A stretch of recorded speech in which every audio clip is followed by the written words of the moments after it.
എന്നോട് കുറേ പേര് നെയ്മറിൻ്റെ അപ്ഡേറ്റ് എന്താ ഇടാത്തെന്ന് കുറേ പേര് ചോദിക്കുന്നുണ്ട്. അപ്പോൾ നെയ്മറിൻ്റെ അപ്ഡേറ്റ് എന്ന് പറഞ്ഞു കഴിഞ്ഞാൽ ബ്രസീൽ, നെയ്മർ, ആൻസലോട്ടി ഈ ഒരു ലൂപ്പിൽ എന്താണ് ഇപ്പോൾ സംഭവിച്ചുകൊണ്ടിരിക്കുന്നത് എന്നുള്ളതാണ്. നെയ്മറെ 2026 വേൾഡ് കപ്പിലോട്ട് പരിഗണിക്കുന്നുണ്ടോ, ആൻസലോട്ടി പരിഗണിക്കുന്നുണ്ട് എന്ന് പറയല്ലാതെ പ്രത്യേകിച്ച് പരിഗണനയൊന്നും കാണുന്നില്ല. മാർച്ചായിരുന്നു ലാസ്റ്റ് ഫ്രണ്ട്ലി മാച്ചിൻ്റെ ഒരു കോളപ്പ് ഉണ്ടായിരുന്നു. അതിലെ പ്രിലിമിനറി സ്കോറിൽ നെയ്മർ ഉണ്ടായിരുന്നു, പക്ഷേ ഫൈനൽ സ്കോറിൽ നെയ്മർ ഇല്ലായിരുന്നു. അങ്ങനത്തെ കുറേ ഇഷ്യൂസ് നെയ്മർ, ആൻസലോട്ടി, ബ്രസീൽ, പിന്നെ അതുപോലെ തന്നെ ബ്രസീൽ അങ്ങനെ പേര് വെച്ചിട്ട് ആൾക്കാർ എടുക്കില്ല എന്നുള്ള കാര്യങ്ങളൊക്കെ കുറേ പറഞ്ഞിരുന്നു. ഓക്കെ, ബട്ട് സ്റ്റിൽ ഇപ്പോൾ എന്താണ് നെയ്മറിൻ്റെ അപ്ഡേറ്റ് എല്ലാവരും ചോദിക്കുന്നത്?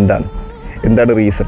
വേറൊന്നുമല്ല, എൽ എക്യുപ്പെ എന്ന് പറഞ്ഞിട്ടുള്ള ഒരു ചാനലിൽ ആൻസലോട്ടി ഒരു ഇൻ്റർവ്യൂ കൊടുത്ത സമയത്ത് ആ കാര്യത്തിൽ പറഞ്ഞു നെയ്മറെ ഈ ഒരു വേൾഡ് കപ്പ് 2026 വേൾഡ് കപ്പിൽ പരിഗണിക്കുന്നുണ്ട് എന്ന് തന്നെയാണ് നെയ്മറെ പറഞ്ഞിട്ടുള്ളത്. ഏജ് ഒന്നും ഒരു വിഷയമില്ല, തിയാഗോ സിൽവയെ അടക്കം പരിഗണിക്കുന്നുണ്ട് എന്നാണ് പറഞ്ഞത്. അതിൻ്റെ റീസൺ എന്താണെന്നൊക്കെ ചോദിച്ചു കഴിഞ്ഞാൽ അറിയില്ല. നെയ്മർ പോകുന്നത് ഇപ്പോൾ കറക്റ്റ്ലി റൈറ്റ് ട്രാക്കിലാണ് ഇപ്പോൾ പൊയ്ക്കൊണ്ടിരിക്കുന്നത് നെയ്മർ. കാരണം നെയ്മർ ഇപ്പോൾ ഇഞ്ചുറി ഒന്നും ഇല്ലാതെ ഒന്നല്ലെങ്കിൽ ഒരു മാച്ചിൽ എന്തെങ്കിലും ഒരു ഗോൾ കോൺട്രിബ്യൂഷൻ കൊടുക്കുന്നുണ്ട്, ഒരു പ്ലേ മേക്കിംഗ് പരിപാടി ചെയ്യുന്നുണ്ട്. അപ്പോൾ അതുകൊണ്ടൊക്കെ തന്നെ നെയ്മറെ പരിഗണിക്കുന്നുണ്ട് എൽ എക്യുപ്പയിൽ എന്നാണ് ആൻസലോട്ടി പറഞ്ഞത്.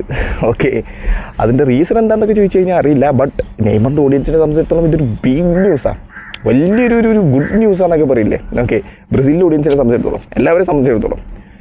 അപ്പോൾ അത് നെയ്മറിൻ്റെ അപ്ഡേറ്റ്, അത് വലിയൊരു അപ്ഡേറ്റാണ്.